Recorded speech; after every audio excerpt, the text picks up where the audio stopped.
So we are going to start with them. We have 2 times 1 hour, I think that's the plan. So we are going to reflect and meditate on something that I think is quite important. It's about the 3 wisdoms. Have you ever heard of the 3 wisdoms? Yes? So it's part of the Lamrim, which is a way to put all the sutras of the Buddha in a certain order, in an order that fits different position of different persons. And it's something that often we skip in retreat because we think it's just theory. But it's actually very practical. So I'm going to guide you, guys, through.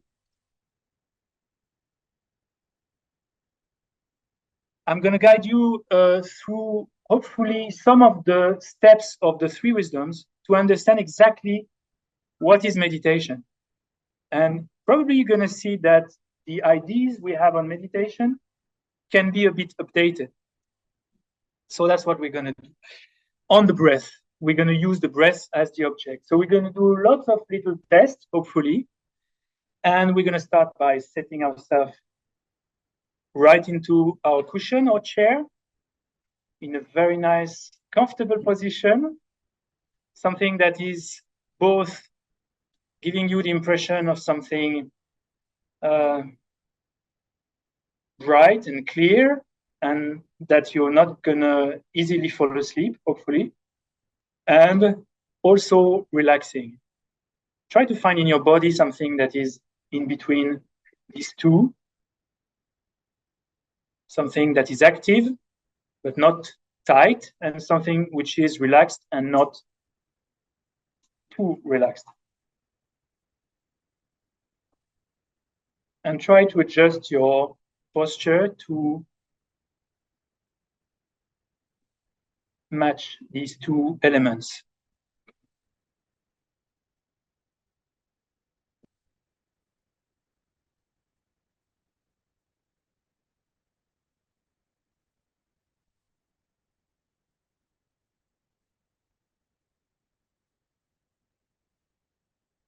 You can check the states of your shoulders, if there is any tension in them or in your face.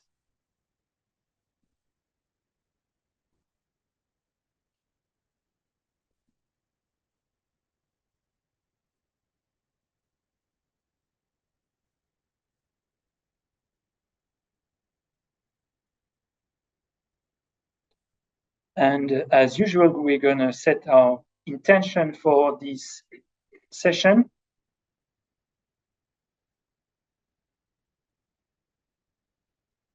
And we are going to start by establishing our safe direction, which is a nice way to speak about going for refuge. Sometimes when you hear the same concept with different words, it's a nice reminder of what is beyond the words, what's the actual meaning. Refuge is setting ourselves to go in a safe direction. It's an aspiration to that wishes for us to go in a direction of being protected. So probably the first step is to remind ourselves, and I'm sure it's quite easy for you in Israel right now, of the various danger that we encounter in our lives sometime. The danger of fear, the various troubles, suffering,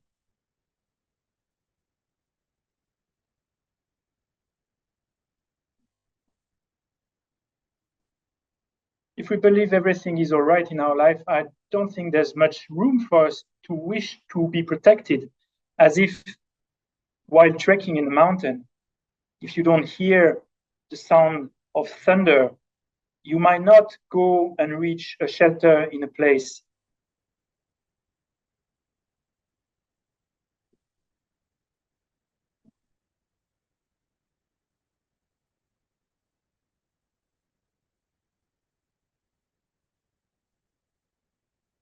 So for going for refuge, for this aspiration, we need 2 things.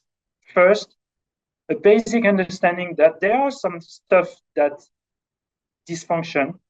And second, that the refuge is well equipped. It's an actual refuge. So let's start with the danger that we observe in our life, externally, internally.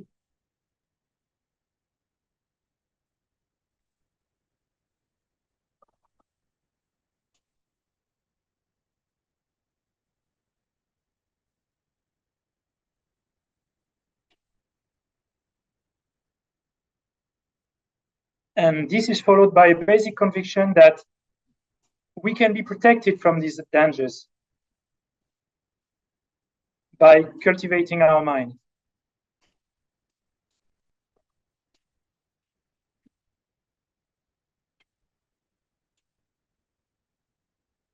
And by fulfilling our potential.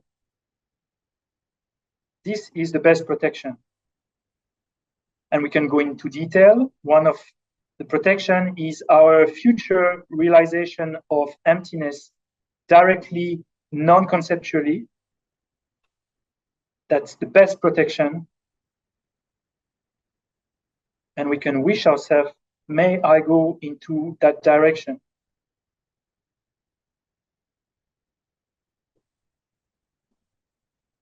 Of awakening my Buddha nature.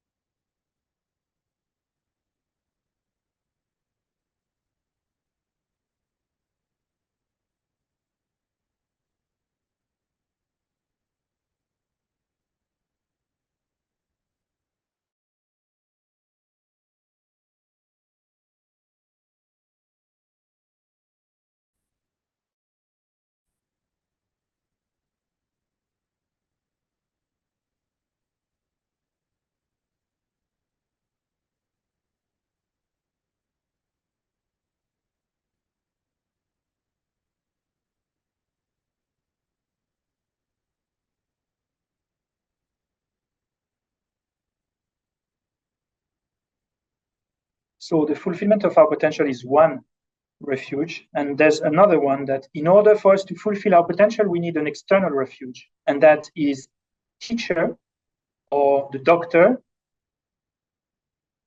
his or her medicine, and the nurse.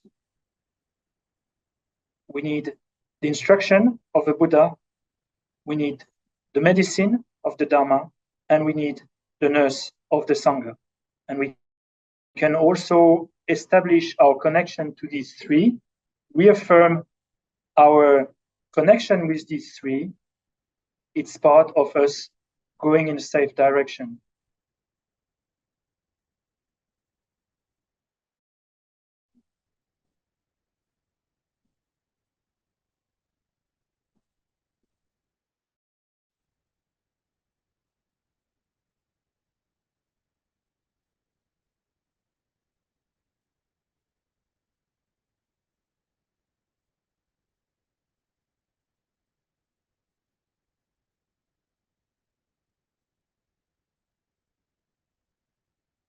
And we do that with a special twist in mind, that we might not do that just for our own welfare, but also for the sake of every sentient being.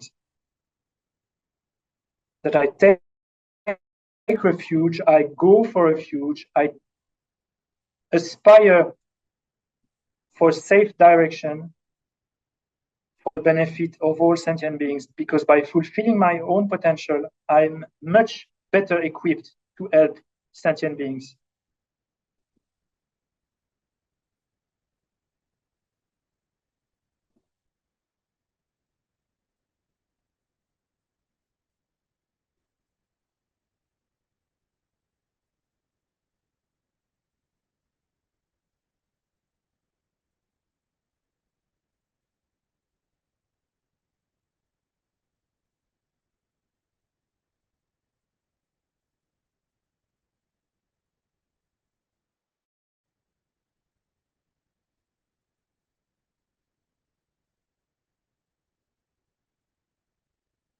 May I become fully, perfectly, completely enlightened.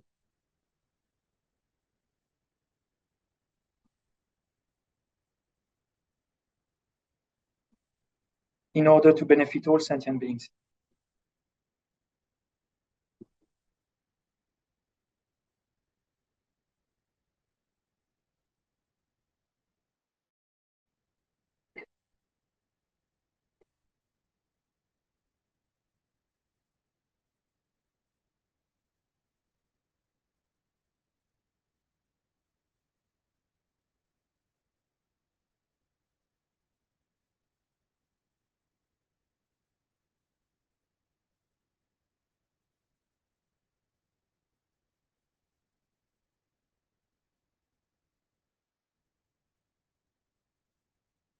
I don't know if that was put here for decoration or for me to use it. Okay.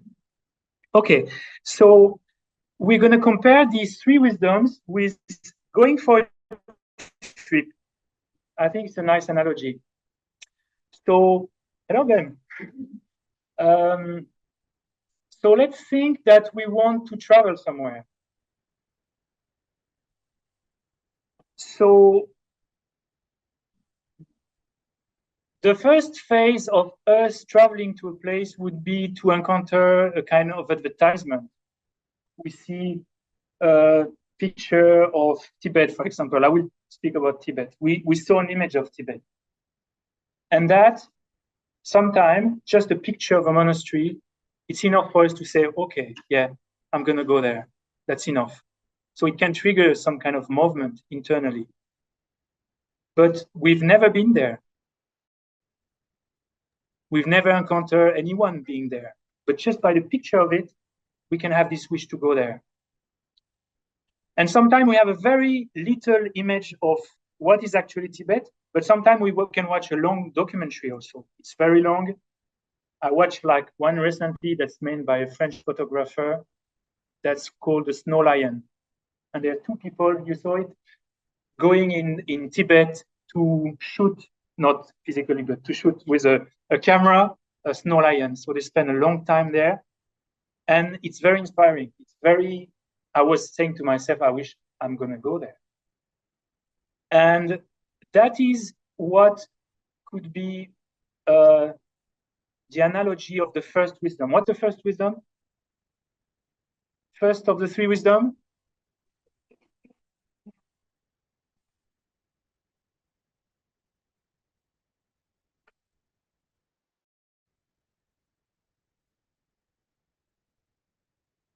Reflect. Okay. Yes. Yes.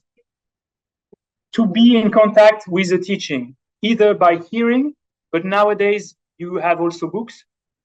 At the time of the Buddha, we use hearing because there was no book. But now it's better to say study. The first is the wisdom arisen from study. So it can be from video, it can be from books. You hear, you enter in contact with some kind of knowledge. And that can be enough sometimes to trigger a movement internally. If the person is well versed in speaking, that can be like a stronger experience that you live. But there's a lot of things that can be ranged from just a little study to a big study.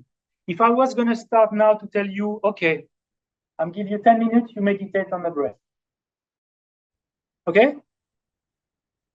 And I come again in 10 minutes and I'll see where you are. So let's do a try, okay? Just meditate on the breath. You have the instruction, everything is there. Now you meditate on the breath. Yeah. You do it.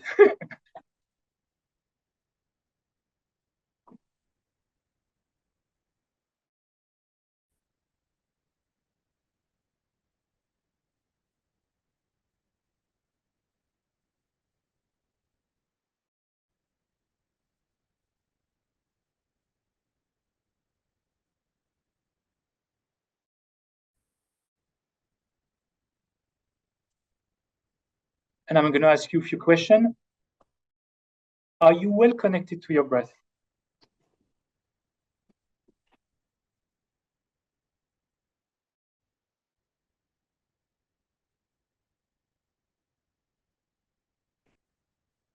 How do you know you're breathing?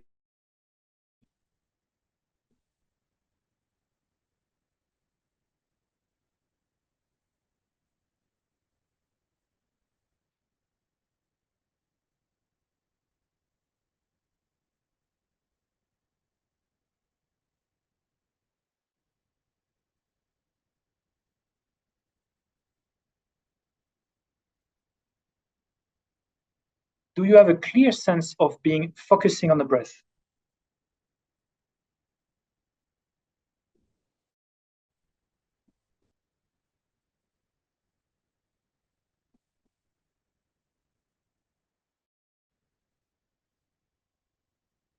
Okay, we stop just for a test.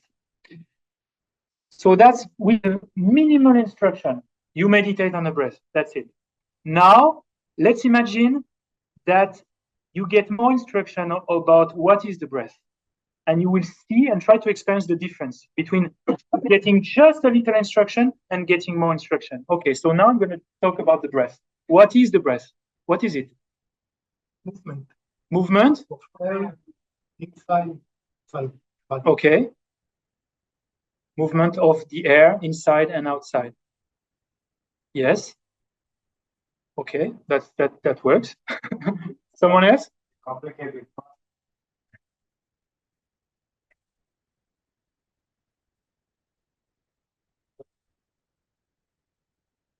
Yeah. Yeah.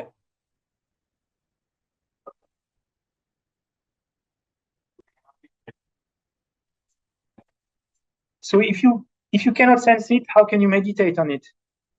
If you when you're breathing, what do you focus on if you cannot sense it? Yeah. Mm.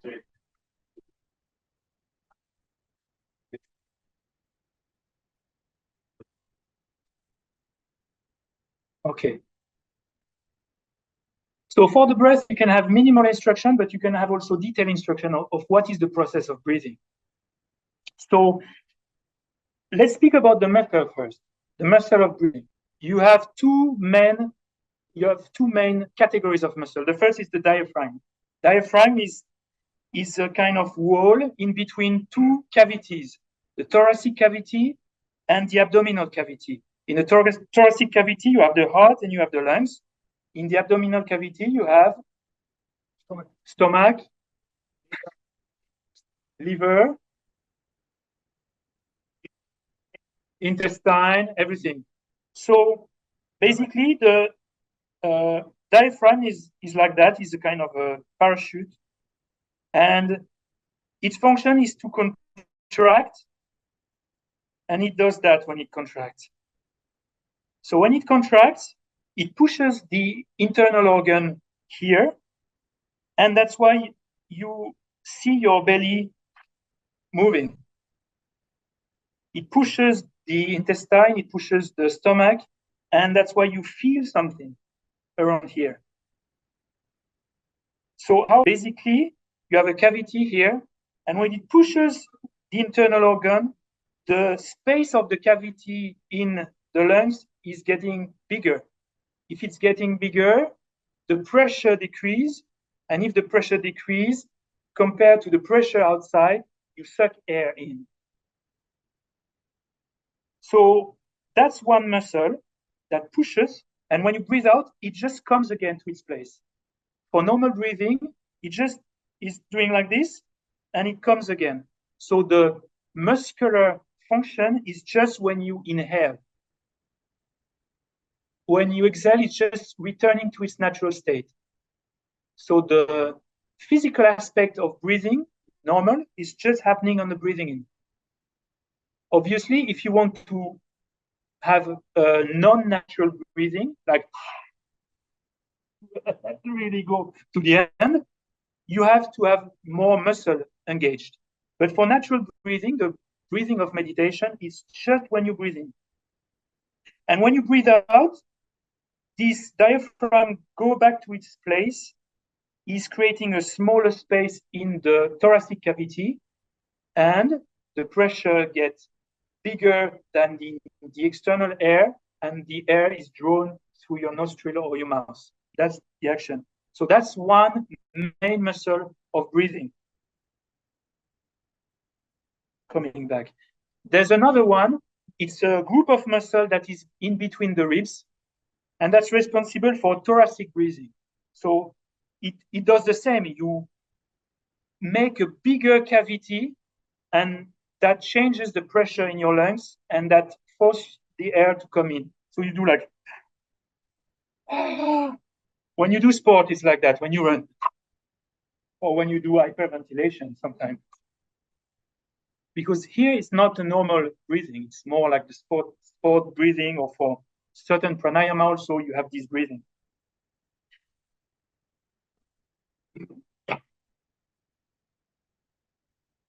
So let's try. Let's try to feel our diaphragm that is being pushed down, and to feel that there's no much energy, muscular energy, to breathe out. It's just coming back to normal. Let's try.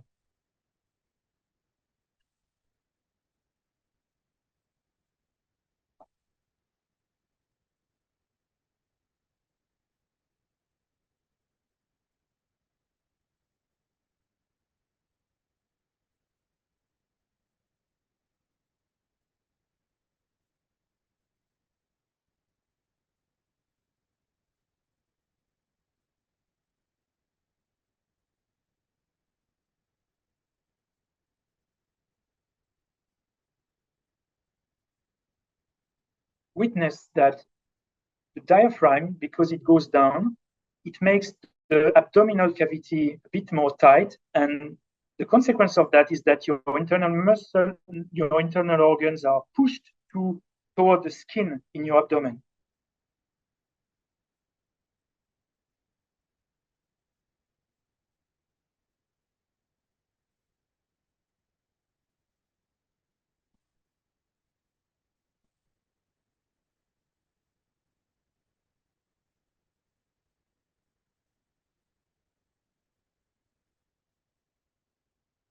Try to feel that the muscular activity is only taking place in the in-breath. The out-breath is just getting back to normal.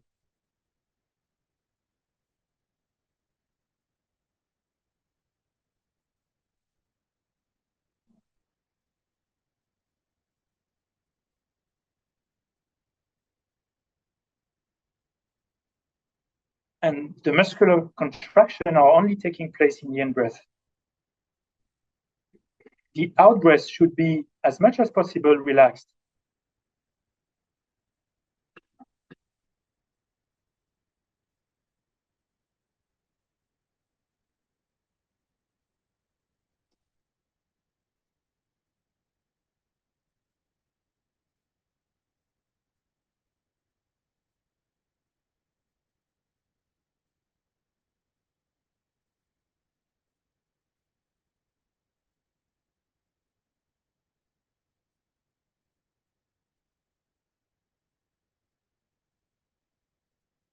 Okay.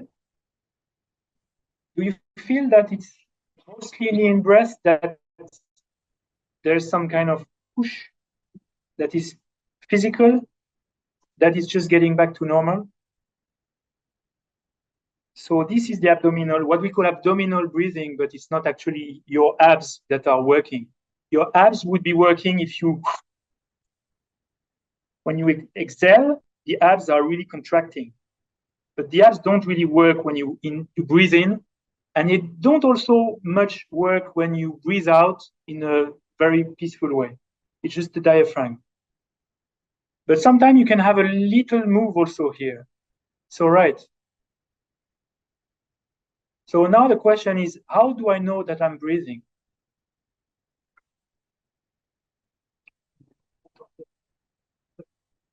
The movement. Let's do a try. Try to feel. If I was to ask you each individually, how do you know you're breathing? Take a while to see what would you answer. Yes. For a few minutes. Okay, so in this breathing, in shamatha meditation on the breath, unless you do some kind of pranayama, which is possible, it's better to have a very natural, not to do like retention. But let's try to witness if you can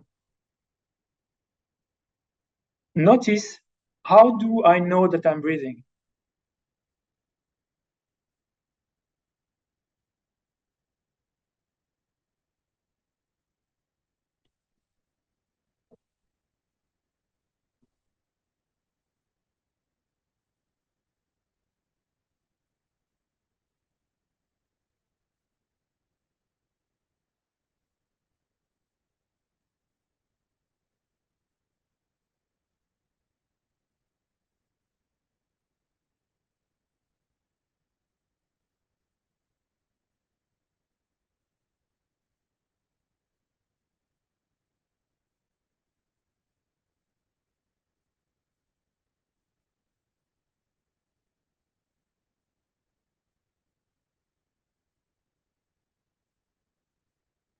Okay. Anyone? Yes?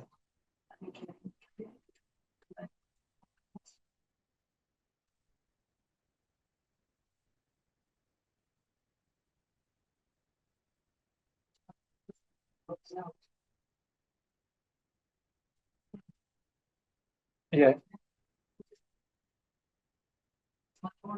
Yeah. So can you describe a bit more what kind of feeling do you have? Is it something that you see with your eyes? How do you connect with this? What do you mean by feeling?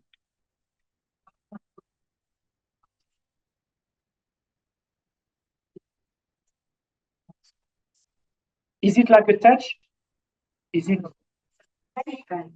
It's a sensation? So it's a tactile sensation? Yeah. Okay, tactile sensation. Awareness for the sensation and the feeling. Yes, awareness of the tactile sensation. So you feel a bit like tickly, or it's fresh, more fresh, and more warm. Thank you very much. It's more warm when you breathe out? Okay. And you feel it here or somewhere else?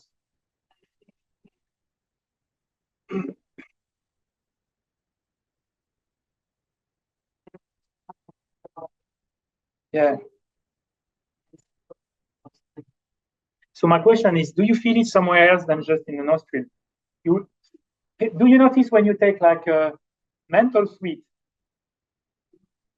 you feel the freshness a bit more than just here. You feel it's really going here. Because you smoke a lot. But when you smoke the first puff, sometimes it's you feel something of here, not just in your mouth.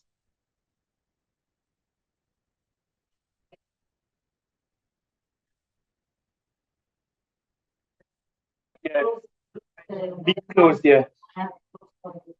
Yeah. Mm. Yeah. Okay. So what do you feel here?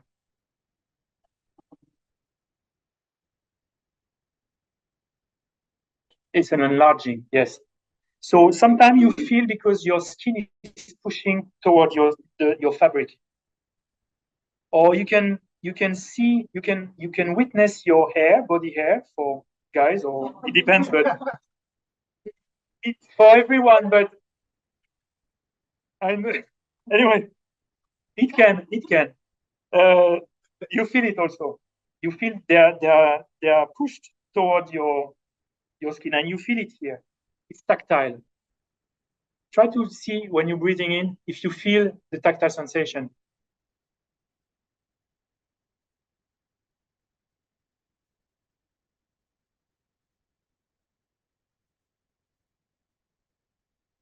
And do you feel it just around the navel, or on the side, or on the back also? All around? It's moving. Because it's connected. Yeah. If the stomach is moving, it feels the legs too. Yeah. Yeah, that's true. When it moves here, I can feel also here kind of folding. Yeah. Okay. What else? How can we feel that we're breathing apart from tactile? Because tactile, we saw that there are many ways we can feel it. We can feel it here. We can feel it here in the nostril, even in the pipe. I don't know in English. It's trachea. Yes. How do you know I'm breathing? Is there another way than through tactile consciousness? Yes.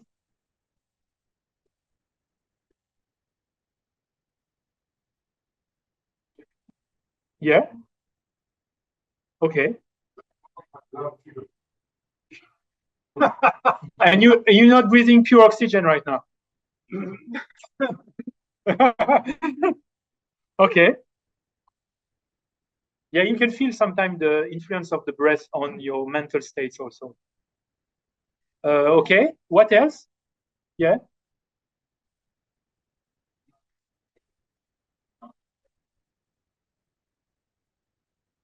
You don't experience panic that you don't have air, therefore you know that you're breathing.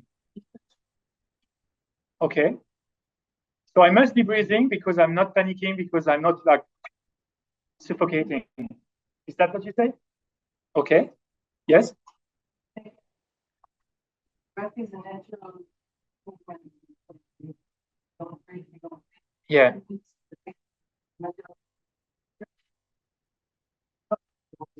Hmm.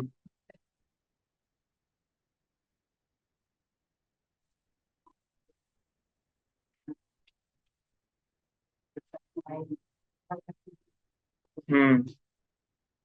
It's your consciousness observing.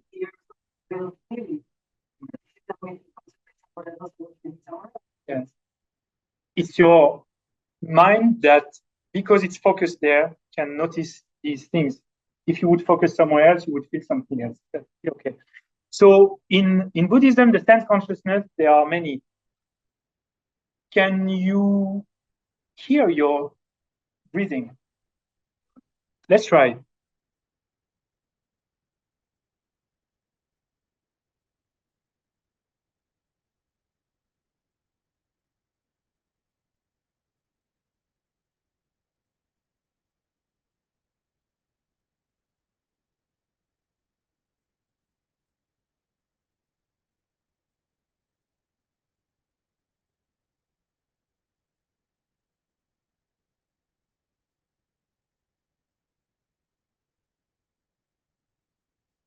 And now another question. Can you hear the breath and feel the breath in your tactile sensation at the same time?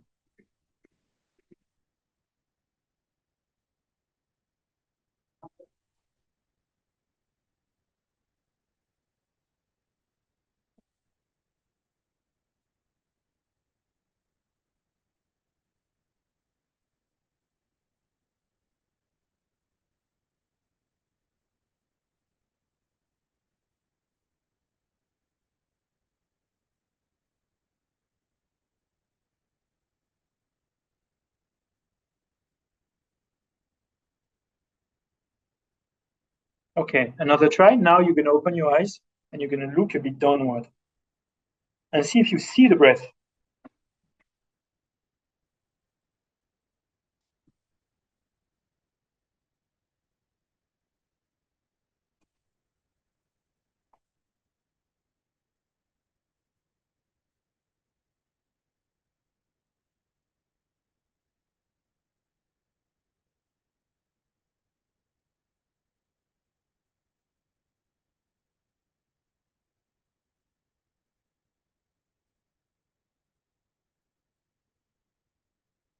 And can you see, hear, and touch the breath at the same time?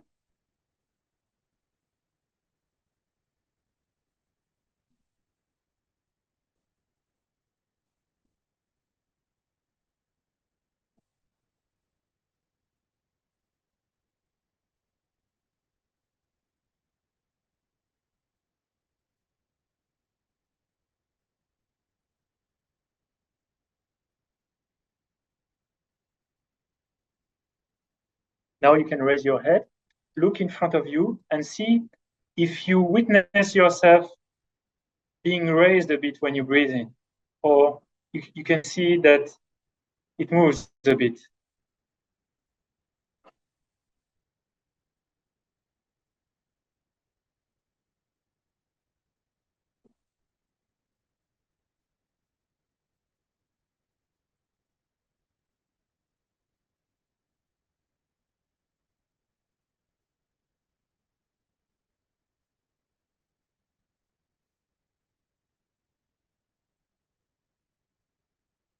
Okay. Anyone? Can you see the breath? Can you know that you are breathing by just looking? Yes? No? No? If you do that, you don't see anything moving? Can you? So why did you say no? Ah, okay. Do you see the air? No? Yes. On the window, for example, you can. So the breath is a bit like the wind. You don't see the wind. You see the leaf moving here.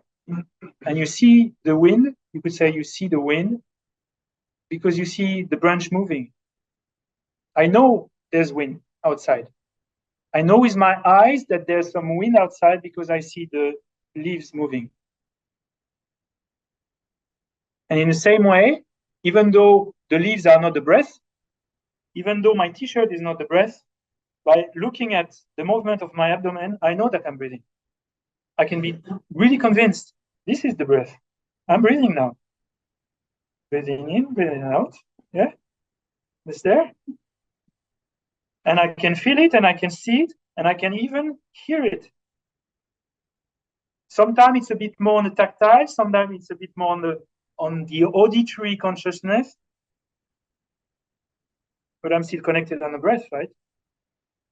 So why do I mention that?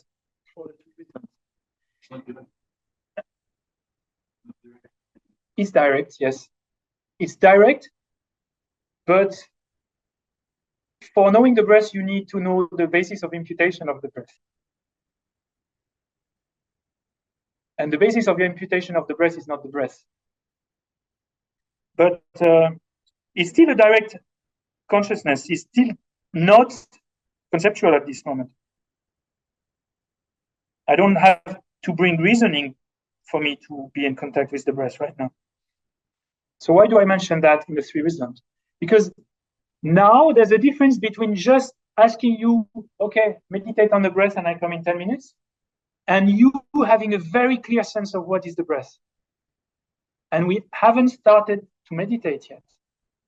Meditation, if you just focus a bit on the breath, is not an actual meditation.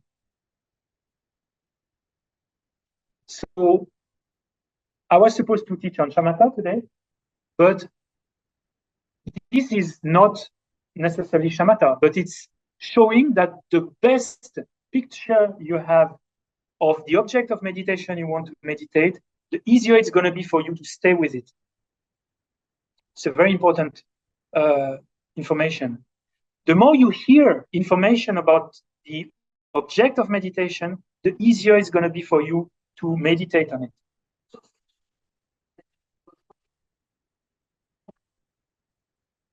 Yes. And to understand also. Yeah. If you are really understanding well the process of breathing, it's much easier to be in touch with it, because by understanding, you already clarify your mind. And clarity is one of the ingredients of shamatha. You have to have a very strong clarity. So it's a kind of training for that.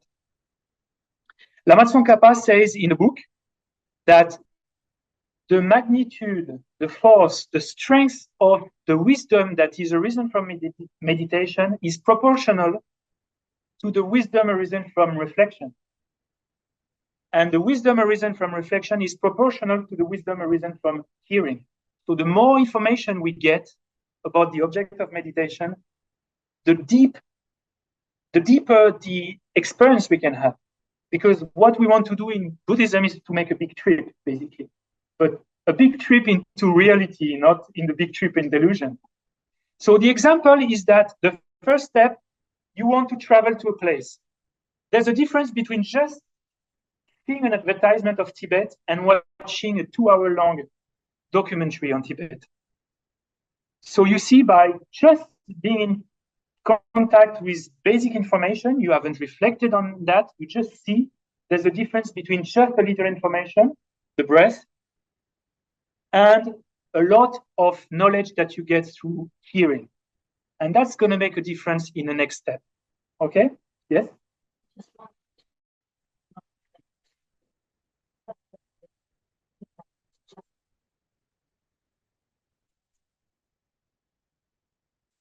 Yeah.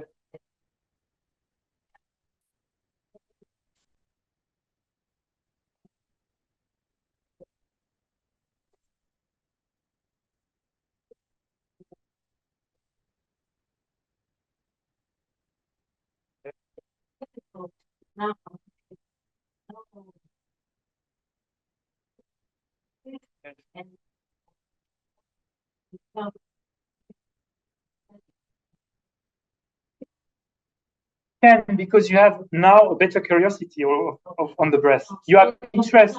That is not just something, well, I guess the breath is there because I'm not like on the side. There must be the breath, but you don't know exactly where to locate it. In the Indo-Tibetan tradition, the breath is not located often any place. It's wherever you feel it, basically. So if there is your tactile consciousness and you hear it, and even you open your eyes wide open and you see something, it's all right. Be in touch with the breath wherever it is. Of course, you can also decide to feel the breath just here. But as a start, I think it's very nice to have a clear, big picture of what is the breath. So that's the first wisdom, to enter in contact with basic knowledge and to understand well what is the breath. Now, what is the second wisdom? Reflection. How do you reflect on the breath? We did just now a bit here. You hear my word. This is the wisdom arisen from hearing, and you did some tests. Okay, let's do a test again. I come to each and every one of us and tell you, you are not breathing. It's not true. Now you are a bit taking to the challenge and you want to show me every place where you feel the breath. You want to make a big list for me to be impressed. Where do you feel the breath?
And another question, are you sure that you're breathing?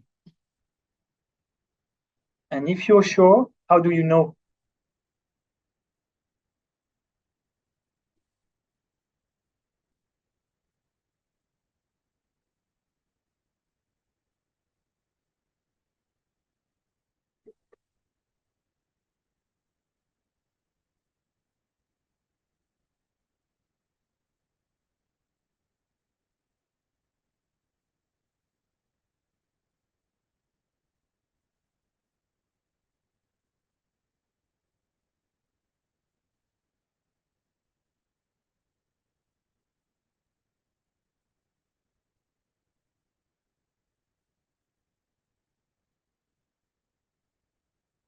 So let's do stop now.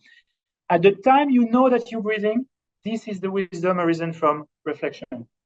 You get to the meaning. Now you have the words first, but now you understand the thing itself.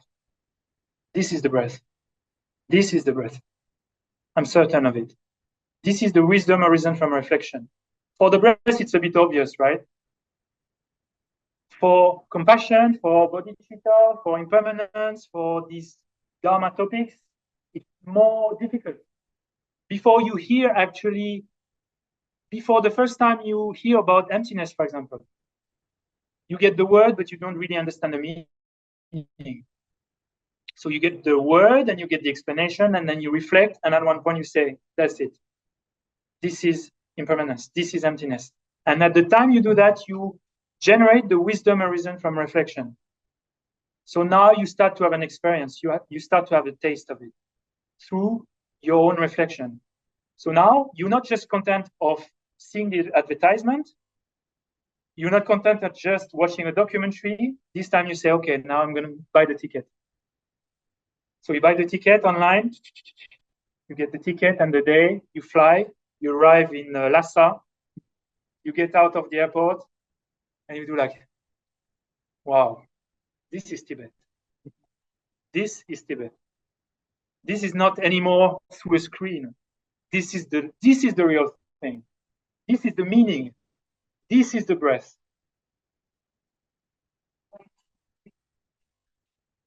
Yes.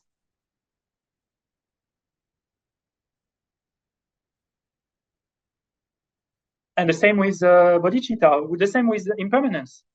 The impermanence of momentary changes. First you hear the words, then you reflect, and then you say, wow, like this computer is impermanent because it's a product. And it's not just word anymore. I understand the implication of it. And I get a wow. Internally, I can express it externally, but internally I get this experience. And meditation has not started yet. Even though while you reflect on impermanence, you're seated on a cushion, it's very nice, and you reflect, but you don't know yet about impermanence. If you reflect on impermanence and you're seated on a cushion, do you meditate on impermanence? Yes?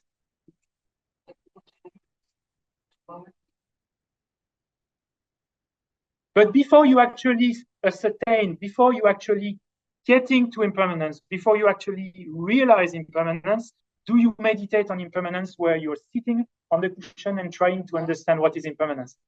And because I'm really having the perfect posture right now, I'm even doing like this. I'm very serious, but I have no clue what impermanence is. Yeah. But I'm pretending now that I'm very absorbed in impermanence, but I'm not super sure what it means at the moment. And people are sitting next to me and they look at me and they think, wow, he's meditating on impermanence now. Do I meditate on impermanence? Who say yes? Yeah. Who say yes? Yes. Yeah. Yes. Who say yes? Yes. Yes. Thank you. Who say yes? Ben.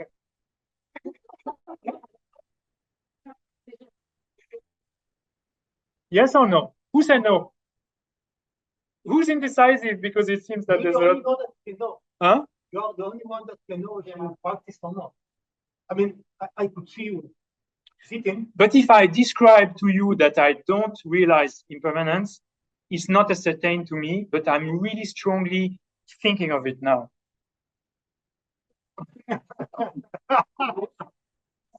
I even roll my eyes like this. It's meditation. I'm in the cushion, it's silent in the room. It's meditation. No? Huh? It's byproduct. It's a byproduct.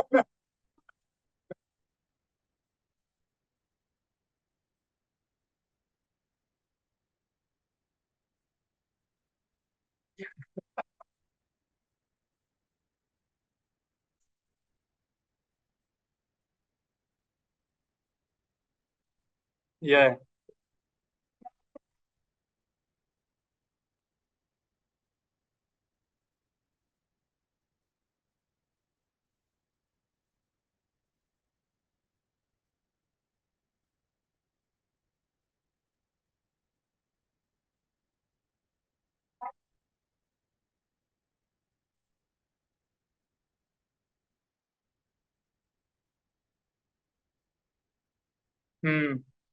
Okay. Yeah.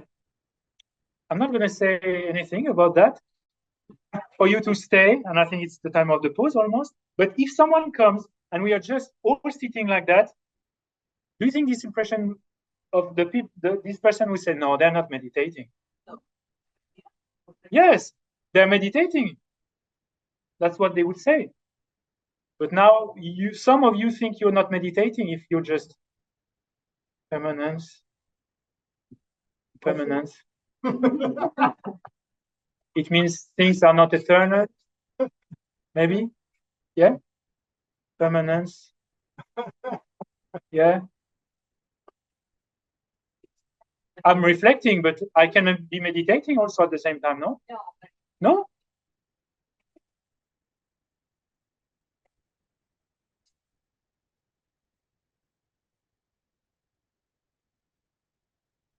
So you're not meditating on impermanence?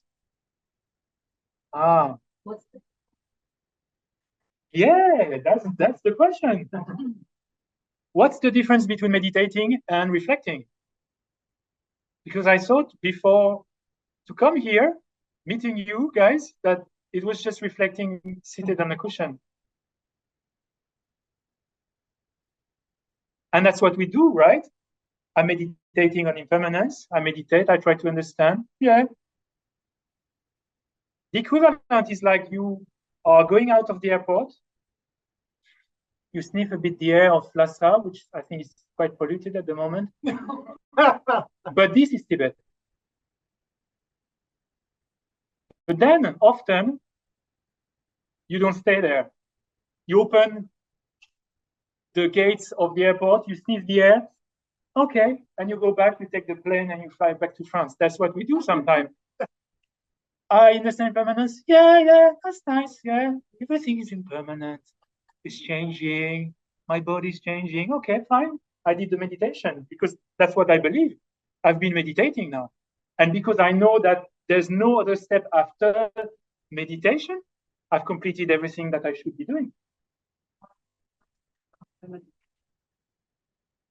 In the three wisdom, there's no step after. There's not the fourth step after meditation. After the wisdom arisen from meditation, there's no higher state of generating wisdom. It's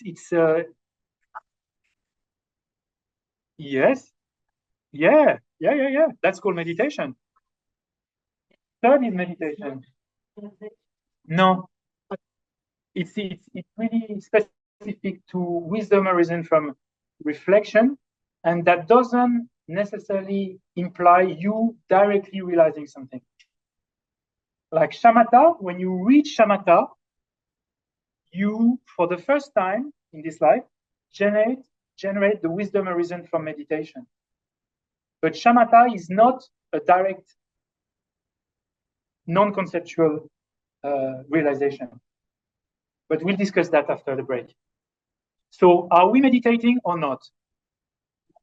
When we do that, just before the break, we have 1 minute left, just sitting, make yourself the impression, wow, that's a proper meditation posture now. All right.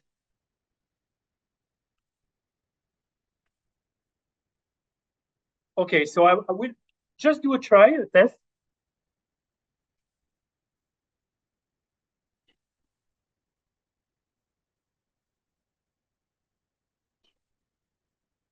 Find yourself a very professional posture that anyone entering this room would say, wow, they are serious meditators here.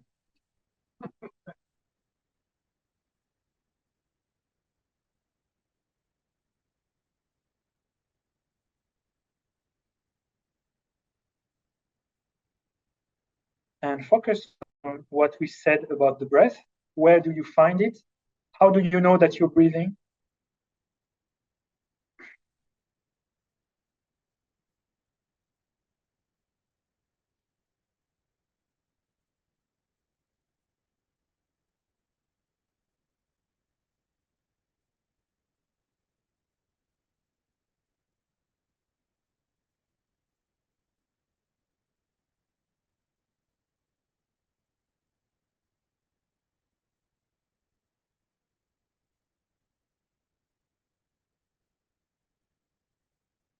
And ask yourself the crucial question, is this meditation?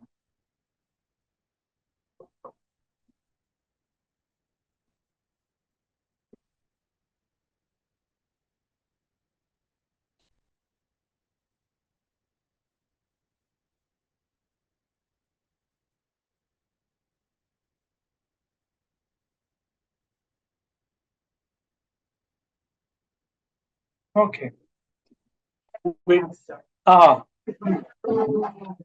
Can I ask you for a favor that you hold your answer so, and yet we have to keep us curious so we can think of it during the break. There is some question.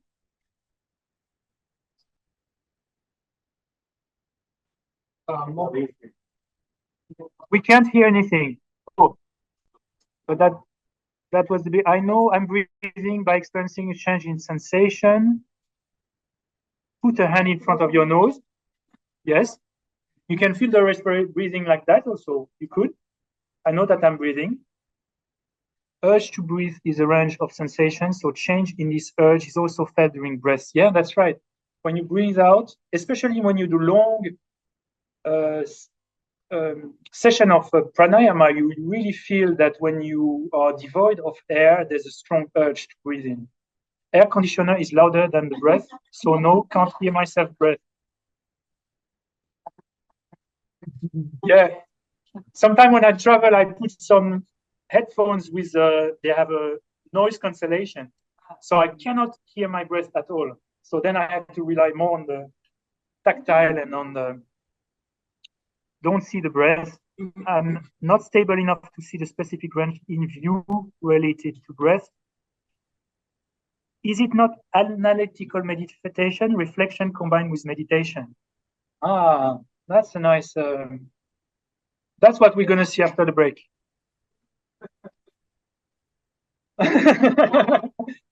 Okay. Thank you. Yes. Go for a break. It's good time. I put on pause the recording.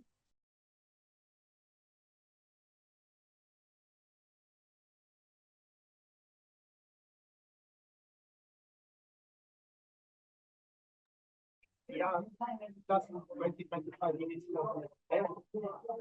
Maybe cake, painting cake, in the valley. Oh, yeah? The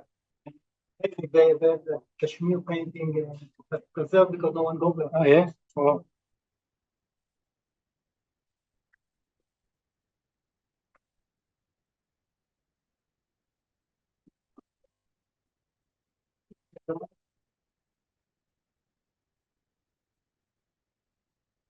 all right, so I'm very serious now. Back to meditation. I will be meditating at the same time, thinking of the nuts that are on the table that's waiting for this question. Do we have an answer? Seagull. I think yes, we are meditating. But I know meditation is to get familiar. So I think, to my knowledge, that I can meditate and to get familiar with the object that I meditate. And I told you that this Thursday we meditated on the perfect human reverse. Mm-hmm. And I meditated for a while, for a few years on this subject. And this time, last Thursday, when I meditated on it, I felt something different. I felt a very strong feeling, like internal feeling that yes, I got it. Okay. So, yeah, this is me. Okay, so one thing is that whenever I get familiar to something, am I meditating? I used to bite my nails, you know, I used to be really familiar with this. I used to do biting nails meditation. I was familiarizing myself with really focus. Oh, there's a little bit pieces left here. It's there. You know, I'm very familiar with my nails now. Okay, it's gonna be perfect now. Okay. And I spend time doing it. Is this meditation? I wonder what meditate on why I'm on my nail. Ah, that's another question. Yes. I was not doing that because I was not questioning it so much. I did not. So becoming familiar with something doesn't entail necessarily meditating on it. Now, strong experiential feelings don't necessarily come just from meditation. They can come from reflection. I'm sitting on a cushion of my life, of the thing that I want to change in my life. I'm not meditating. My mind is not focused. But I get to a conclusion and saying, no, this is toxic. I should stop doing this, or I should do something, or I should travel, or I should say something to someone. This is very clear to me. It's reflection. It's a strong internal experience that I'm having right now. So the measure of doing meditation or not does not rely on either or not I'm having a strong experience. Sometimes I hear teachings, or I can watch movies or documentaries and get a very strong personal experience also. But I'm not meditating at this time. So we really have to get to the tiny detail of understanding what is the very characteristic of meditation. For the breath, we start with the breath. So with the breath, now there's some.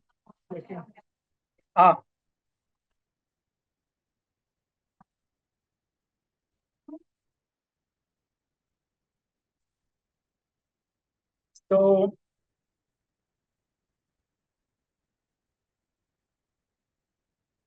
can I meditate on something which I'm not sure I understand well?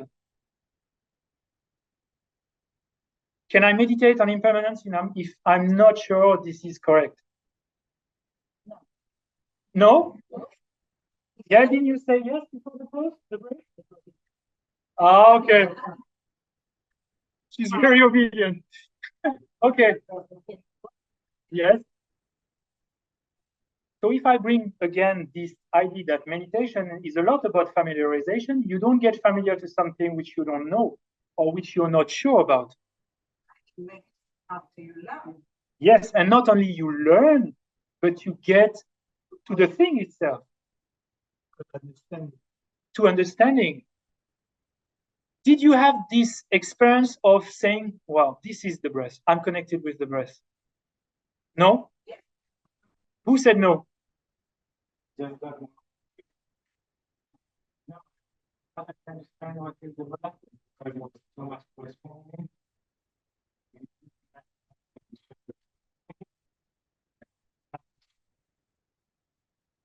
Okay.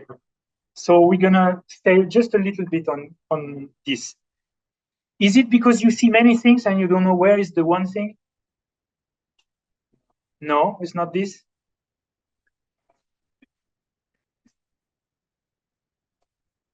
Okay. You want to see the whole picture. You want to see the whole breath, right? Maybe. Can you be sure of something which doesn't appear entirely? Let's do a try. Do you see me now? You see my body? Do you see my body? Do you see my body? Do you see my body? Do you see just the hair? But body? Yes? A part of it. If I look at the wall, do I see the house? No? Do I see the house now when I do this? I don't see the house? The question is, what is the house? That's another problem. But if someone question that, no, I'm not seeing the house. If I go outside, do I see the house? So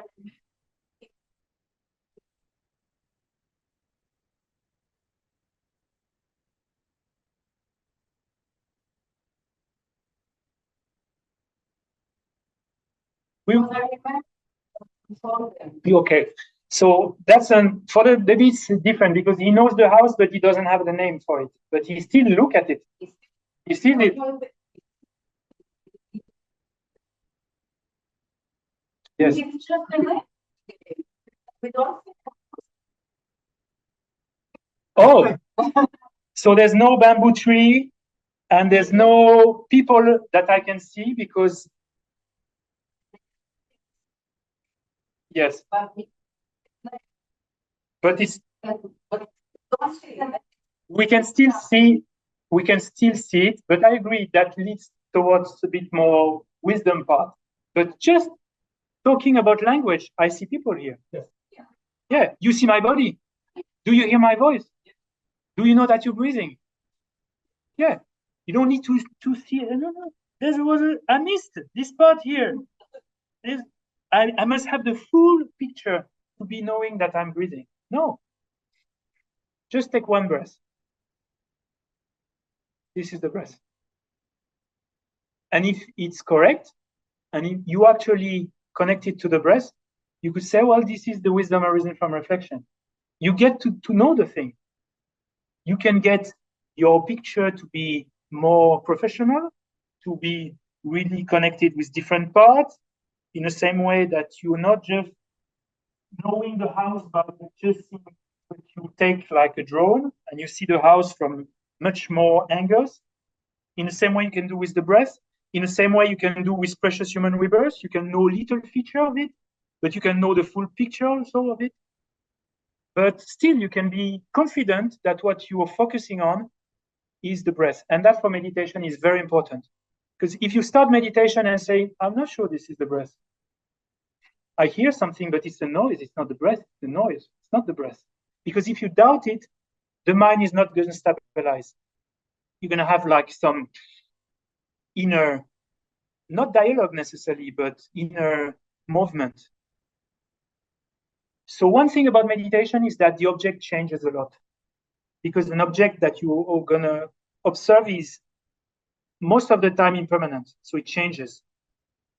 If I move like that, do you see still one François or there's many François? Yeah, but I'm moving. It's the same with the breath. The breath is one of the objects of meditation that change the most. It changes moment by moment, in breath, out breath, but you stay at a distance and you're confident, yeah, it moves, but that's still the breath. I can feel it, I can hear it, I can see it, and sometimes I change a bit, but this is still the breath. Try to see that you can have the confidence of staying with one object, even though it's moving. Let's experience it.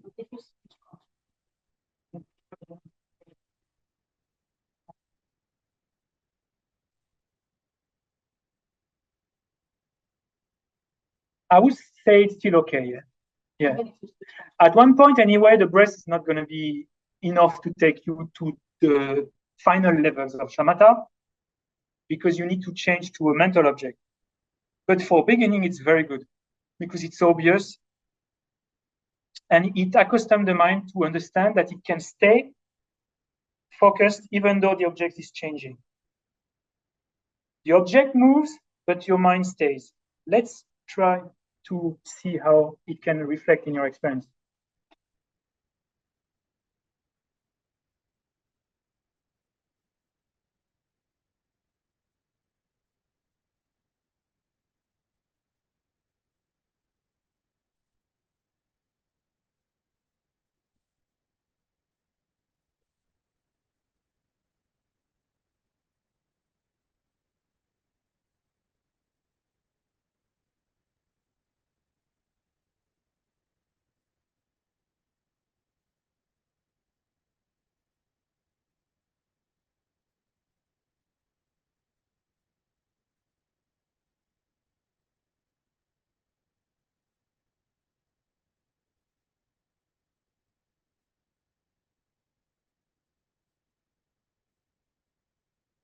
Okay. So we have to find the point now between reflection and meditation because that's a sweet spot. We have to find the difference. So the equivalent is you go for a trip, you exit the airport, you stay 5 minutes or 2 seconds, and you go back, you take a plane and you fly back.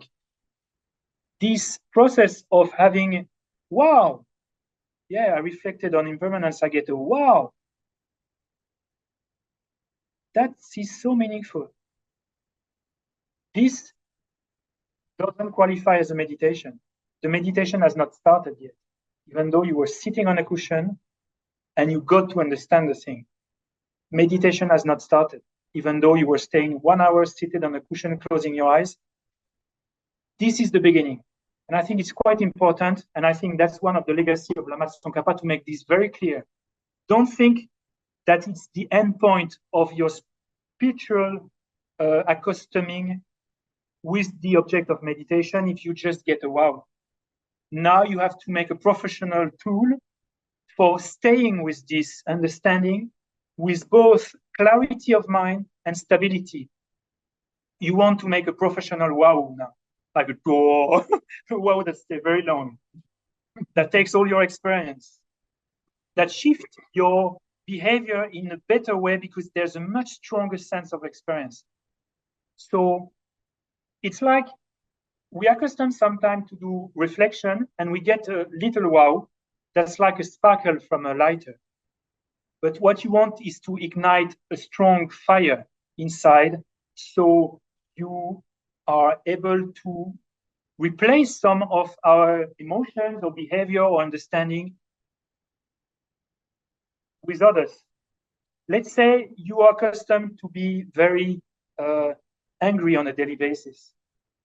Can we believe that by just having a spark of love you meditate for 1 hour, you were angry before, you get a spark of love, and suddenly you say, okay, that's it. No more anger anymore. No, now that you ignite the spark, you are encouraged to make it your own experience so that it replaces the habit of being angry. But for that, you need clarity and you need stability. And for that, you need meditation. So what is meditation? Yes. But let's take the example of I'm reflecting many times. Every day I reflect on something. I'm familiarizing myself with this. Is this meditation?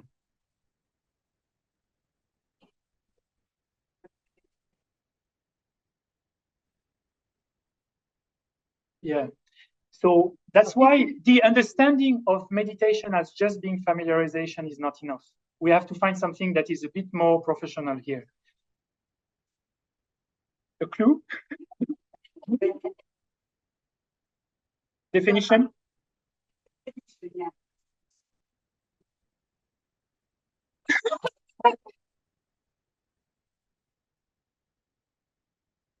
Well, I'm afraid I'm not going to give one, but I'm going to try to indicate what that could be. Okay, so maybe first is that you need to have certainty on the object of meditation. If you have doubt or if you miss the point, you understand emptiness, it means nothing exists. You're not going to meditate on emptiness, no matter how much you train and how stable is your mind also. So first, there must be a certain level of understanding of the object. And actually, you must be certain of it. There must not be any doubt. Yes. After learning, you reflect and then you say, wow, this is it. And from that on, you can meditate. But what do I do? Because I was already sitting, I'm not going to be even more still.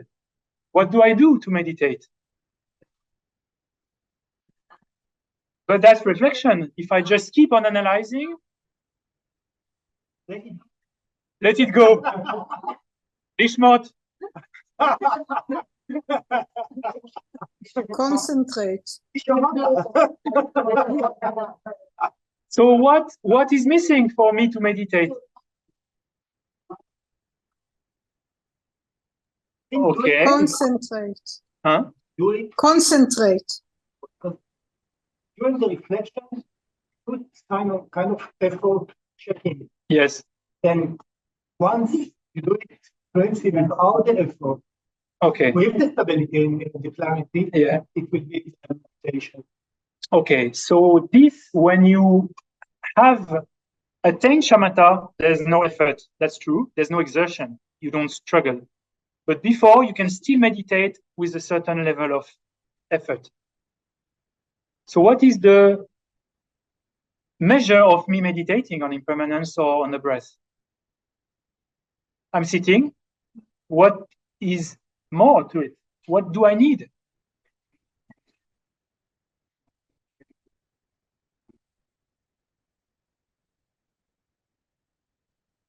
Yes.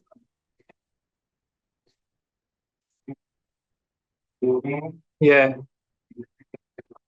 Then you enter a sphere of phenomena called immense cloud. No, kidding. Okay, that's really close.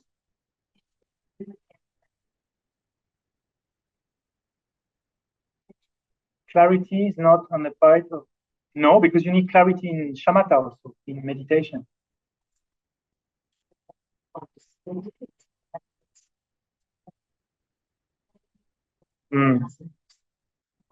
Yeah. The problem is that when I reflect, I get out of the airport, but there's something in me that wants to get in back to France. So I don't have a taste of Tibet, actually.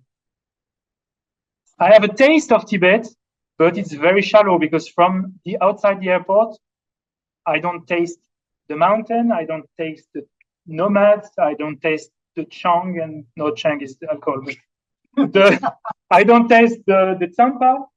There's many things of Tibet I don't taste because there's something in me that takes me back. I'm afraid to go out of the airport. There's something that say, oh, you should go back, François. And that is called distraction.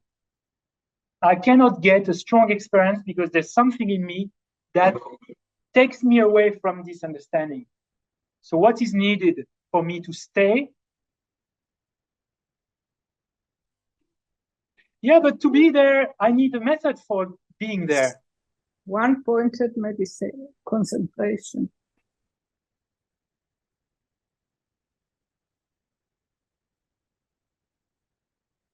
You really focus on the nostril. I repeat because maybe they're not.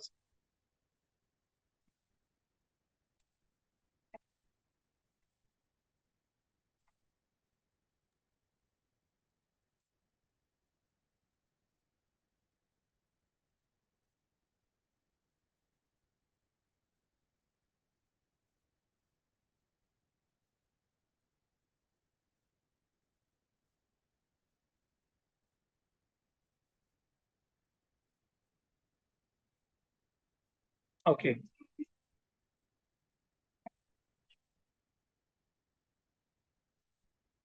Mm.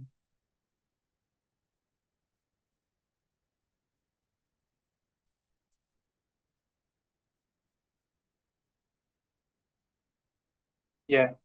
So staying there, not thinking of it, just being with the breath. Okay.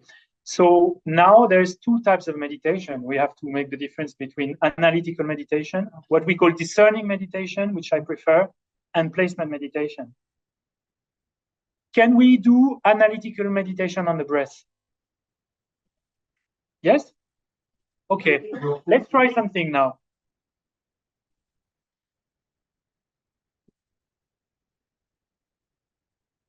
So that's an assumption that when there is analysis, it cannot be meditation. But the text really clearly say there is analytical meditation. So now focus on the breath.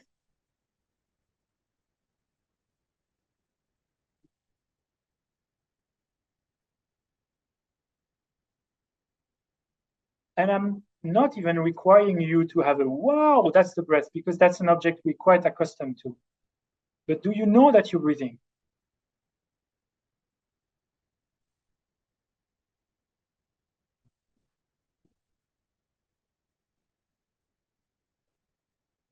So if you know that you're breathing, you're already out of the airport. Now you may not be brave enough to go and travel on your own, so you're going to join a group. You're going to go on a bus and you're going to join a group. And that is the equivalent of analytical meditation. Now, I want you to start naming the process of what's happening. When you breathe in, you have this little voice in your mind saying breathing in. When you have breathing out, you know that you're breathing out and you use this little label.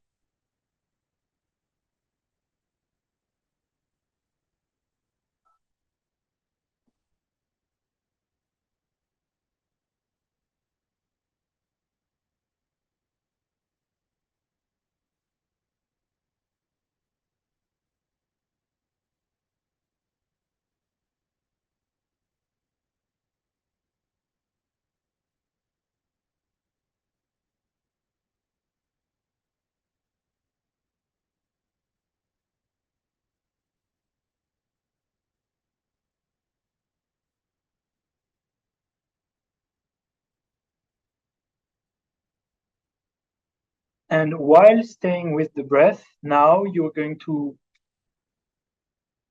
try to feel where can you be in touch with the breath. Is it around the navel, around the nose? But you stay with the breath.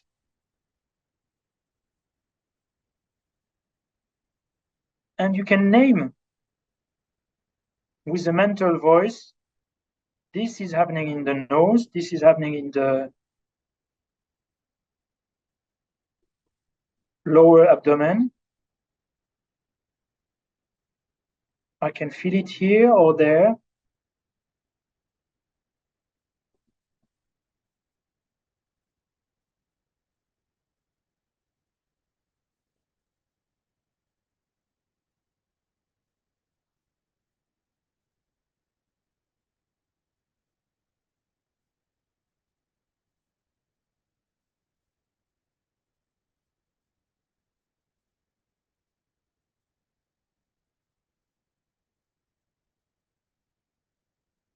Try to explore. Try to see the difference of where do you find the breath, the difference between the in and out breath.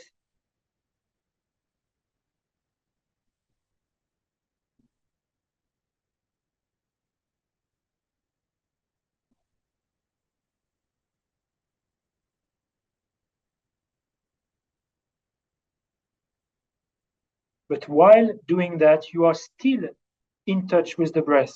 You are still focusing on the breath.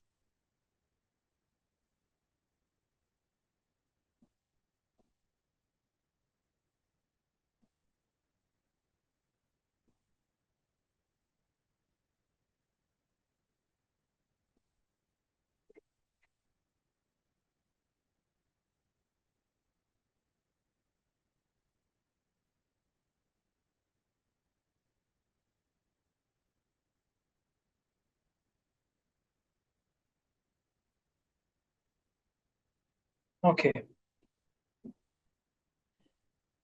So if you keep the breath in mind and you use a kind of exploration and your attention is focused on the breath, this could be an analytical meditation.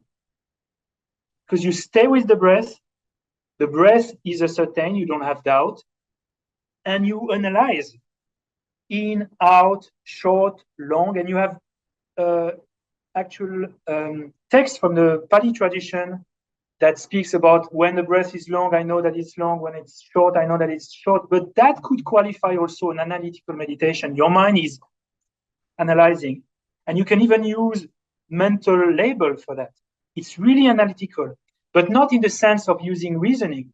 But the mind, and that's in the third volume of the Labyrinth, it differentiates. That's the quality of analytical meditation, to differentiate, to navigate. And sometimes I've noticed that meditators, they are accustomed to do meditation on the breath, but they only do analytical meditation. Because they just analyze, they in, out, they differentiate, but their mind is really like exploring. Placement meditation, the mind is just taking a distance. You observe in a sense of collecting what is the object and having a sense of unity, you would say, despite all the differences of variation you can feel. But you don't try to explore anymore. It's more holistic in a sense, yes. But the two meditation are qualified by a strong attentional skill. If you're too distracted, you're probably doing reflection on the breath.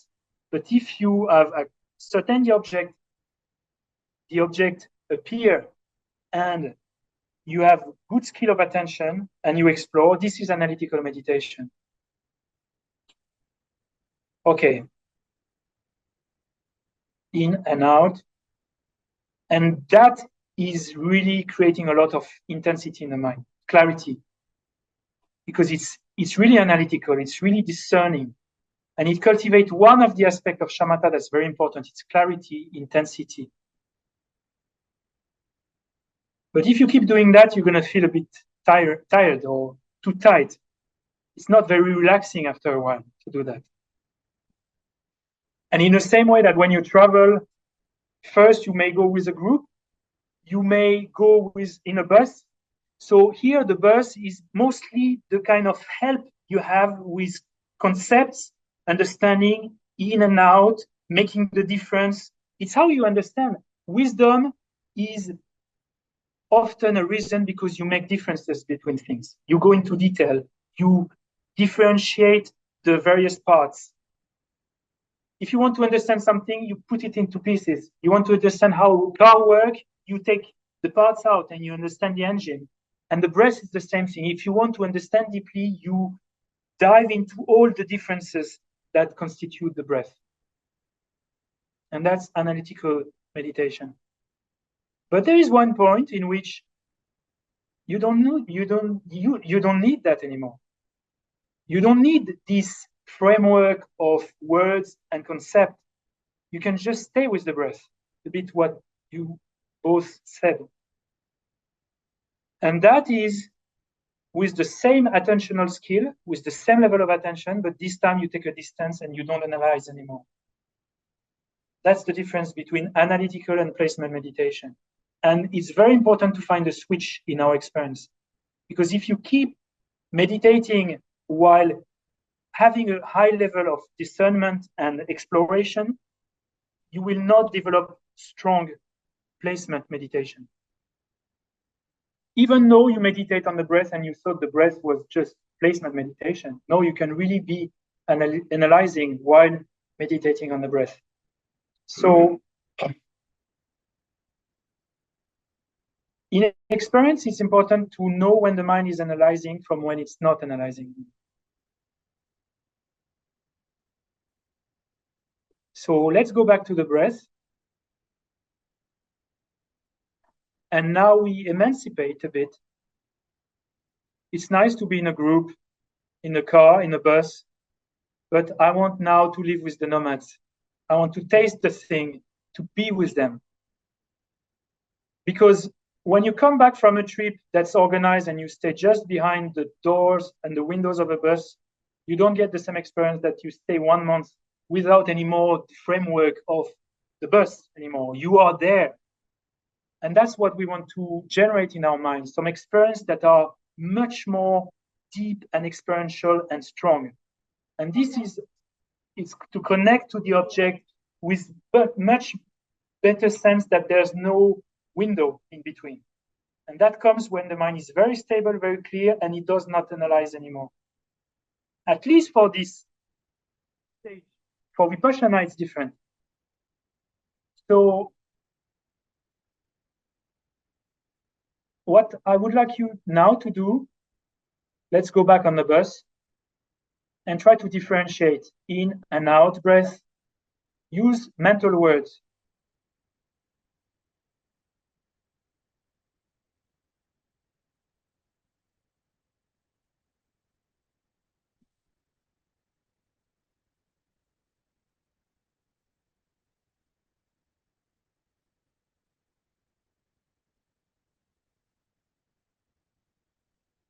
See yourself an explorator.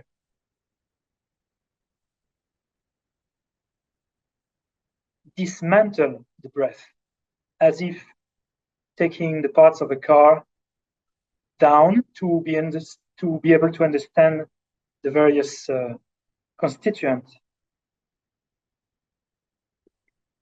Long, short breath.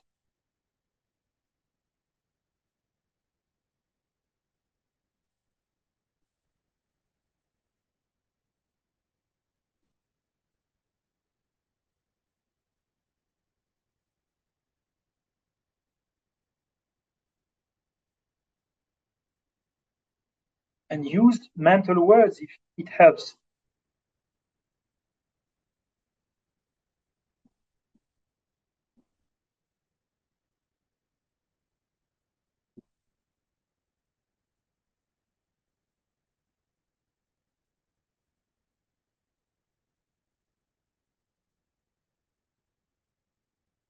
And now you get out of the bus And anyway, Tibet is here in front of your eyes. Anywhere you're breathing, just stay with the breath.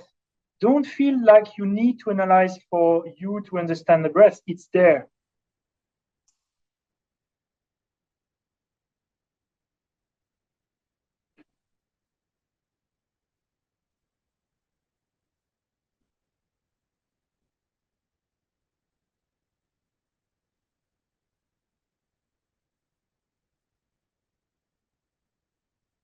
And witness the quality of your attention. Witness how it feels. If it feels more relaxing, more tense, easier, harder.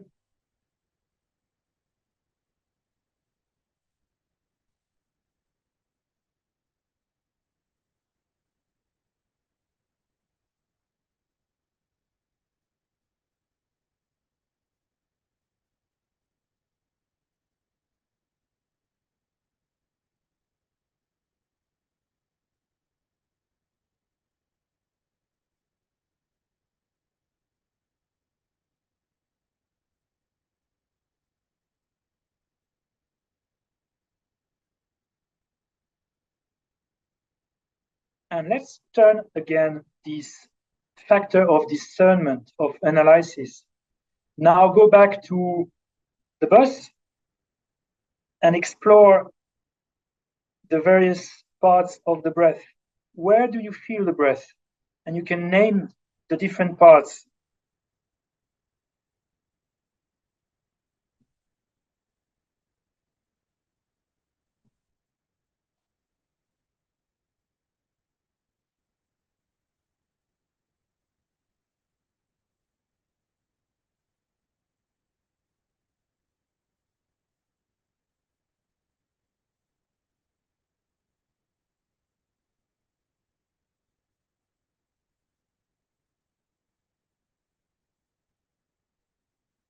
Make the difference between in and out breath.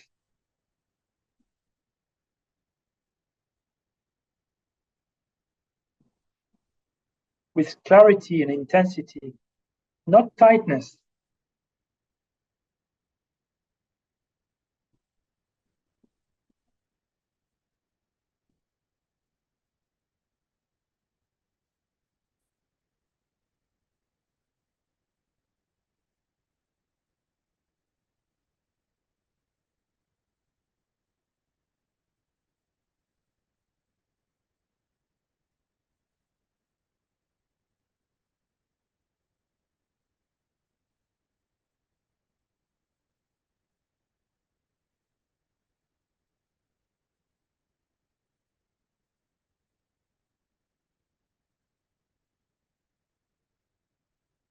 And now take a little distance and observe the breath without exploring it anymore.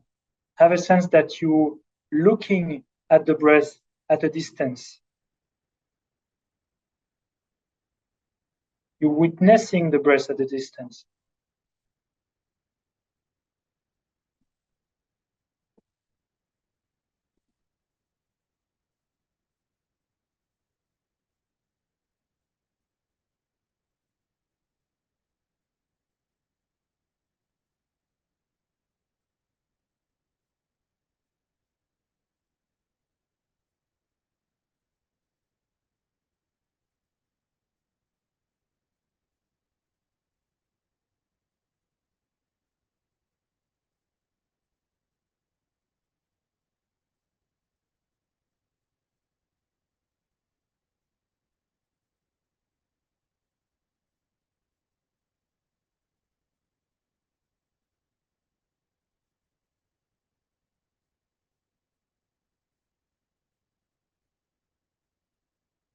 And in the same way you experience Tibet outside the framework of a bus, now be with the landscape of the breath without the framework of analysis anymore.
How does it feel?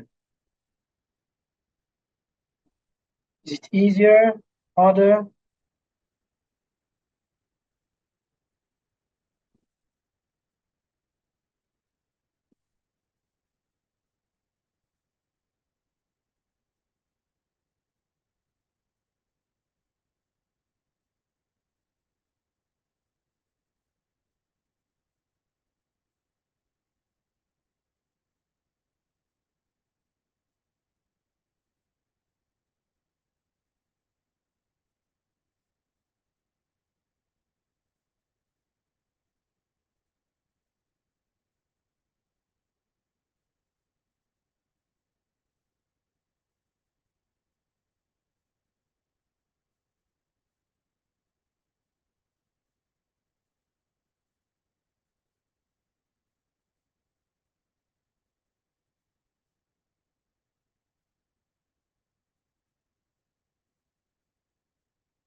That's why shamatha is important.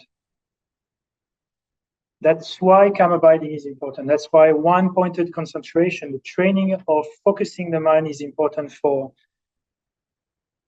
meditation, because you get a chance to have much deeper spiritual experience when you have a very stable, clear mind. You don't get just a little wow. You dwell with the wow, and you have a wow in high definition, in 4K, with a laser beam mind. So I hope this can give you a little more curiosity for training for shamatha, because here we've just touched it very lightly. But I think it's important to remember that shamatha fits in the three wisdoms. The way I often describe it is, in the church, or maybe you have that in the synagogues also, you have these vaults, vaults made of stone. It's a kind of architectural shape made of stone like that holds a ceiling. Arch. So in the past they used, probably they still do, but they use a frame to start with. It's a wooden structure that's going to carry the stone, and when the last stone is covered, then they remove the frame. So the example of the three wisdom is that of starting with a frame, and the frame is the words. It's the words of the instructions. It's the words that are given by the Buddha. Buddha cannot give anything. He cannot give the stone or the vault. He can give the framework. That's the only thing that he can give to us. But with the framework of the words, you start to have an experience. When putting the first stone, you get, this is the start of the vault. And then you put another stone, you will reflect, and you reflect, it starts to be happening, and wow, you can almost see the beginning of a church happening, and the vault is finished, and it's self-sufficient now. With the help of the understanding, you don't need a framework of the wooden thingy. You can take it out now. So meditation starts when you put the first stone, you say, this is the vault. This is the beginning of the vault. It's an example. It's not exactly similar, but it helps. And then the process of putting all the stones is you still work with the framework of analysis. This is analytical meditation. And at one point, you can generate this thing without using analysis anymore. And then you dismantle the framework, and the vault is standing on its own. It's a magical thing, actually, that it can really stay put like that, stay stay still. And the analogy is that the framework is the word, and the vote is the meaning, is the inner experience. So first you have the word, then the word with the experience, with reflection and analytical meditation. And after that, you dismantle the framework and you stay, you are with, you are totally with that thing without analyzing it anymore. And that's placement meditation. This is one-pointed meditation. In the same way, you hear information about bodhicitta or emptiness, you reflect on them. That's the first step. You get an understanding, you get to the object with certainty, and then you build it. And there's one point in which it's strong, solid in the mind, and then you engage analytical meditation, because right from the start, you may not be able to meditate on love by just being with love or being with emptiness. You need to keep reasoning. You need to activate a discerning mind, a mind that explores the depth. But at one point, you can be with this experience just like that. You dismantle the framework and you have this inner sense of understanding. The wisdom connected to emptiness is there. The compassion is there, but you don't analyze anymore. You are just experiencing compassion and love with the mind that is very stable and very clear. So that's the process of the three wisdom. So sometimes people are very surprised that at the end of the retreat, they come to me and they say, I didn't know that discerning meditation could be so experiential. Because they think, well, I'm thinking, and I know thinking is not experience.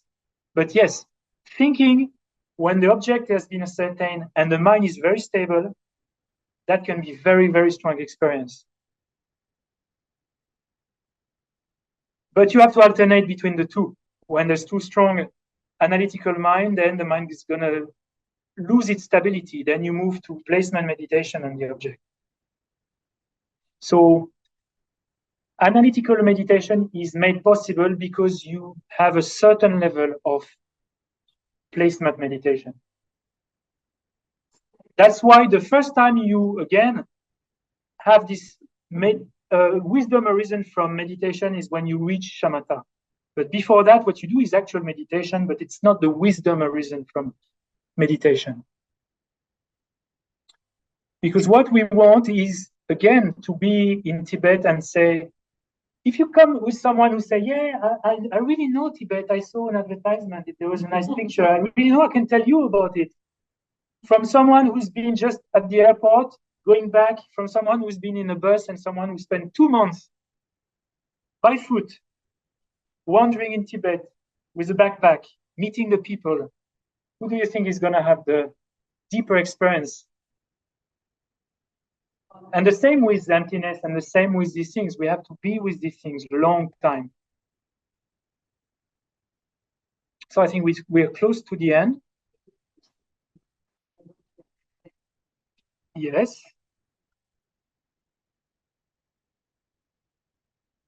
Despite question on analytical meditation, I find reflecting on 2 or more points of reflection is difficult. Seeing, hearing, and feeling the breath all simultaneously. So is analytical meditation. First, thinking actively, then follows another type of act, absorbing that thought. I guess what we are more capable of linear consciousness. Yeah, so the process, it's a bit contrived first. You meditate on the breath, and it seems that you cannot be with the breath with your tactile consciousness and with the auditory consciousness at the same time. But if you're a bit too tense, you're going to say, is this the ear? Do I see? I cannot do the same at the same time. But when you relax, you see this process unfolding quite naturally. So I think it's a matter of habit that this process is much more easy. And that's the process of familiarity. Absorption, one-pointed concentration. No, because its purpose is not overcoming mental defilement, absorption, one-pointed concentration, and compliance, one-pointed concentration. I'm not sure I...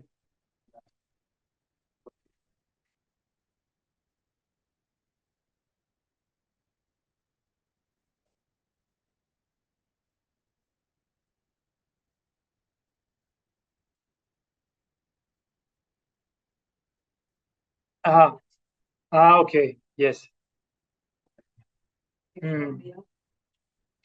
So one of the meditation I'm guiding someone is up to where do we go in spiritual transformation? Do we stop with just the little light, or do we push ourselves to have deeper experience? And whenever I reflect on that in phases in my practice, for example, which I tend to forget the three wisdom, I find it very nice to witness that some time I'm really stopping when I get a wow, that's nice, and I stop, but then I don't see myself changing so much on certain aspect because this is just a small sparkle. So up to where do we go in spiritual transformation? That should be that should be able to bring a lot of curiosity for shamatha, for really learning the skill of meditation. Because when we understand that it's not just enough to sit and reflect, there's a whole world of experience that is awaiting for us when the mind is tame, because it's clear, sharp, and stable. Then we can regain understanding that and hope that we can be much more efficient in spiritual transformation. Because we design a tool with our mind that is able to counteract things in a much more effective way. Because again, if we've been accustomed to have hostility in our mind for 15 years, you could say, well, it's going to take 15 years to undo the job of anger. But no, because neither anger or attachment are stable and clear. So with the apparatus of the mind of shamatha, or a mind that has trained in stability, we can dismantle our habit in a much stronger, more efficient way. And that's the beauty, that's the good hope for us. And then we regain hope that, wow, maybe I can make breakthrough in my practice also, if I learn these skills of shamatha. And it's just 1 o'clock now.